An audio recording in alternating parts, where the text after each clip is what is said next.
ఆ మధ్యన ఇక్కడ వైఎస్ఆర్ కాంగ్రెస్ పార్టీ వాళ్ళు క్లీన్ స్వీప్ చేశారు. మున్సిపాలిటీలు, కార్పొరేషన్లు ఇట్లా మున్సిపాలిటీలో ఒక 5 మున్సిపాలిటీలు పోను మిగతా అన్ని గెలుచుకున్నారు. కార్పొరేషన్‌లో గెలుచుకున్నారు. అట్లాగే 2/3 వచ్చినయి ఉన్నాయి. దాదాపుగా 90% గెలిచినయి ఉన్నాయి. అప్పుడు ఇక్కడ బీజేపీ వాళ్ళు ఇంతకంటే అరాచకం ఏదన్నా ఉంటదా అన్నారు. అయితే గుజరాత్‌లో ఇప్పుడు అదే స్థాయిలో గెలిచారు. కాపోతే ఇది అరాచకం అని అక్కడున్న ఆమ్ ఆద్మీ పార్టీ, ఎంఐఎం, కాంగ్రెస్‌లు విమర్శిస్తుంటే ప్రజలు గెలిపించారు అన్నటువంటి బీజేపీ చెప్పేది. అక్కడ 100% స్ట్రైక్ రేట్ నమోదైంది. కార్పొరేషన్స్‌లో ఆహ్, యునాలో 36కి 36 గెలుచుకుంది.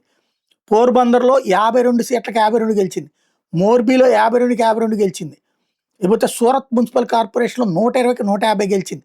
ఆమ్ ఆద్మీ పార్టీ అక్కడ కేవలం 4 వచ్చినాయి. కాంగ్రెస్‌కి ఒకే ఒక్క సీట్ వచ్చింది. వాస్తవంగా సూరత్ మేము గెలుచుకోబోతున్నాం అంటూ సిసోడియా చెప్పుకొచ్చాడనమాట.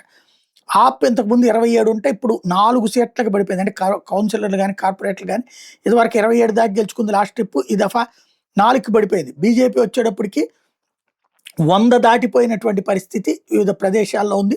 ఓవరాల్‌గా బీజేపీకి సంబంధించి 90% సీట్స్ బీజేపీ గెలుచుకుంటే 10% సీట్లు కాంగ్రెస్, ఆమ్ ఆద్మీ పార్టీ ఇతరులందరూ కలిసి గెలుచుకున్నటువంటి పరిస్థితి అయింది.